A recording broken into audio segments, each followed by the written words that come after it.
Duel Review is brought to you by NexusDigitalComics.com. Hey guys, welcome to another great week of Duel Review. We're going to be starting off with Mass Effect Evolution, followed by Dead Space 3, and then for our focal point, The People versus George Lucas. That's right. Our animation this week is The Dark Knight Returns Part 2, and our movie is Superman Returns. I'm RJ. And I'm Nick. Let's get to it.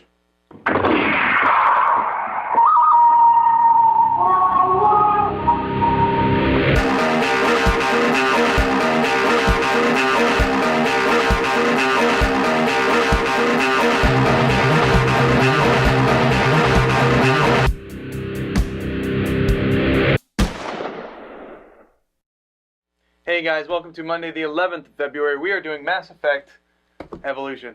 That's right. This is right off the heels, the week before last we did Mass Effect Redemption. I'm a huge Mass Effect fan. If you don't know that, I'm a huge Mass Effect fan.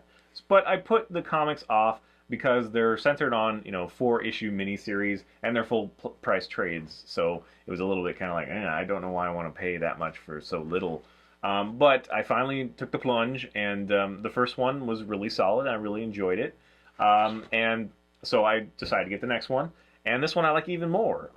The first one did a really good job of filling in story. While it was still a fairly well-told story on its own, it did a better job of fitting in between, like 1 and 2, and it gives you backstory on Thane, the Drell, and Liara and the Shadow Broker, kind of thing, and a little bit about Cerberus. So it did a good job of illustrating that. It was mostly about, finding Shepard's body, yada yada. This one predates all the games. So this one is even more of a standalone in my view, and it's really about when humanity first got into this, they found the Mass Effect relay beyond Pluto, and they showed up, and all these other races, now they're like the new kids on the block, and all the other races are not giving them respect, and they want to be part of the council and all that stuff. So I love the parts in the book where they're like, humanity's like that. We'll be completely overwhelmed, and they have that quote about whatever you don't understand looks like magic until you understand it, kind of thing.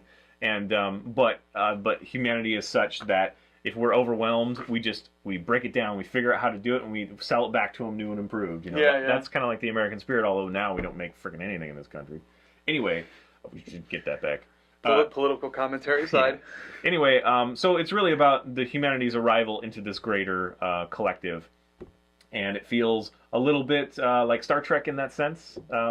Just a classic kind of story, and it does a good job. The first thing I saw was the dude on the cover, and he looked a little too much like Han Solo. But despite my preconceived ideas of, roll my eyes, that was the only time I rolled my eyes. It got me right away, and I really enjoyed the story. Now, the story, we're not going to spoil a whole lot, but it does center around, their arrival into this collective, into the Citadel and all that. But also their war with the Turians, which the Turians are kind of like, you guys are, you're nothing special. You don't belong here. You shouldn't be part of us because you're such a young race and yada yada.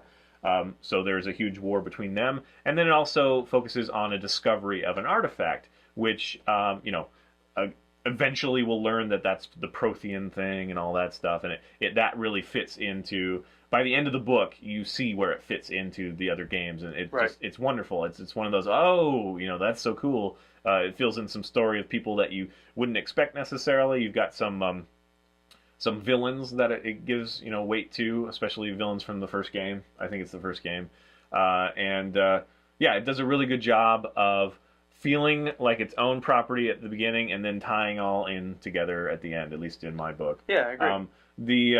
It's cool to see the artifact and how it affects people. I mean, it's kind of like the Borg kind of thing. It's the same reason the Borg is cool, because it kind of like assimilates and takes over kind of thing. And there's always that smart ass who thinks he can use it to his advantage, but I don't know about that. But without spoiling the story, the art is really great. Yes. It's very solid. It's a continuation of Redemption. Redemption was also very solid. There was some complaints I saw on like forums and stuff about Liara always being like the weird chest out poses and like the butt and boob poses at the same time. Right. The broken spine poses.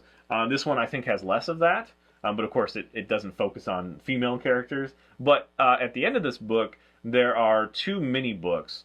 I believe there's 2 in this one. Yeah, there's like 2 or 3. One of them is about Arya, who is another and she's, we always wanted to know her backstory, so we get a little bit in this, and then the next one we're going to review focuses just on her. So it's really cool that they did include those little books. I think it makes it a little meatier and a little bit more worth the price. So even though they don't, really tie into the first story that much, they do have stuff to do with Cerberus, and they do fill in gaps. And so altogether, again, this is going to be my, dare I say, like Mass Effect, orgy, like reading and playing games, and oh boy, it's going to be so wonderful. My wife's going to hate me, but I don't care. So yeah, this definitely earns a place in that. And what else can I say? It's a solid read, great art. The writing is such that there are no real roll your eye moments besides the front cover when I was like, oh, Han Solo, I don't know. I don't know if he looks like Han. Look, dude, seriously, he looks like the smuggler, the classic Star Wars smuggler. He does look like a smuggler. Yes, I just don't know about. Yeah, it's understandable, but like I say, right away that's out of my mind. But that's the first thing I think is, oh boy, kind of thing. I don't know. It's one of those things that we talked about how. A lot of people didn't play as James Vega because he was just like a normal human meathead kind of thing, and I think it suffered from that as far as me like picking it up is like. I don't want to, this is Mass Effect. I want to read about alien species, not just humans, right. Kind of thing. And it's not just about humans, but all the humans are the good guys, so all the bad guys are the other races. So more or less in this book. So there's a little bit of barrier to entry for me, just because it's like, oh, come on, I want a Turian good guy or a Krogan to show up or something. But it is a very solid read, and I had a lot of fun reading it.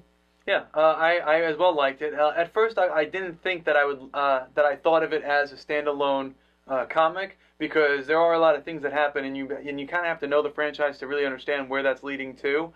But when I thought about it a little bit more, it is a standalone because you have the Taurians, that you have the Relic, you have the humans, and then you have that kind of whole mix of what's happening between them, and it totally works. For me, it's like you get the most out of like Star Trek, like an episode of Star Trek, if you know the lore and know that all. Right. But anybody could just watch an episode and get a complete tale. So I guess that's kind of what I'm talking about. Yeah, I agree with that. And the other thing that I really liked, as far as the art goes, is I noticed that when I was reading the text bubbles, my peripheral vision of the images around the bubble kind of added to what I was reading. So I don't know how they managed that or if it was just an accident, but when it just totally works for me. Everything was great. It's either not an accident or it's just one of those things that you're so good at it that it just becomes habit, Because I agree, it's very well structured.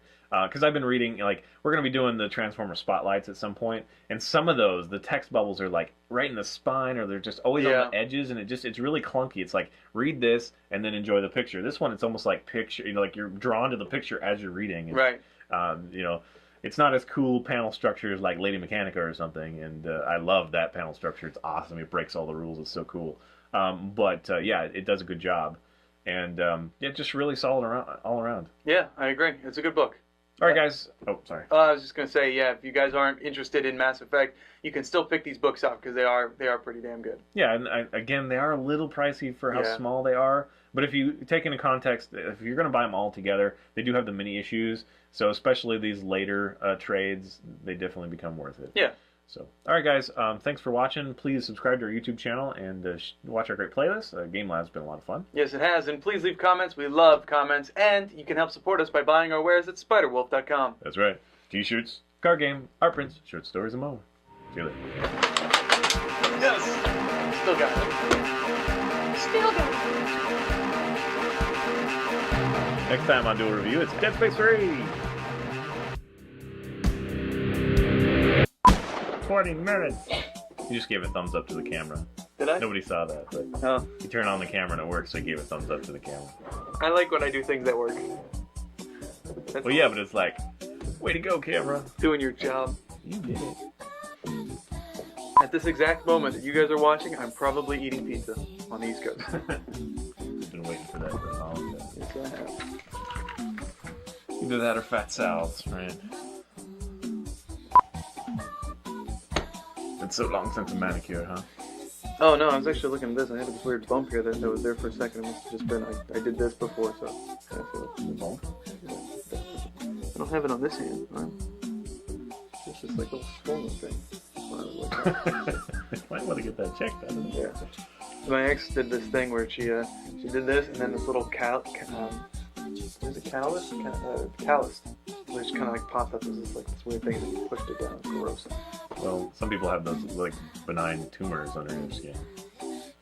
Little lumps. Yeah. Well, I have. What do I have? I have this thing. Great blooper. What is this thing? I don't know, mole? I think it's a mole. Here, your mic is really pointed towards your pasture here even. Thanks. Thanks for the plug. Yep. Fisk 37. The best card game. Ever. Buy it now. For the low price of your soul. $1 million. That's probably